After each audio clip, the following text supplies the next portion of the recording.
Welcome back. In this video I will guide you how to use eyedropper tool in PowerPoint. This is pretty simple and easy.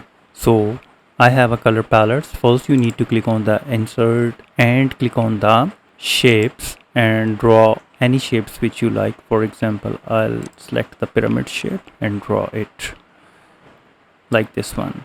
And now click on the shape format, and for example you want to color the first color, which is the yellow color. So how you can do that? If you go to the shape fill and select the color of yellow, it will be not match with that.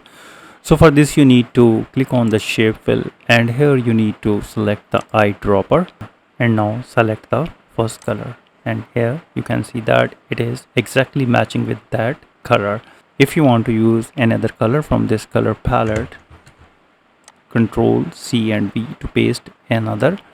And now again go to the shape format, click on shape fill and pick the eyedropper and click on this color like this one. So this is pretty simple and easy, so you can easily use eyedropper tool in PowerPoint. I hope this video helps you to understand the process. If you think this video is helpful, please support my channel. Thanks for watching.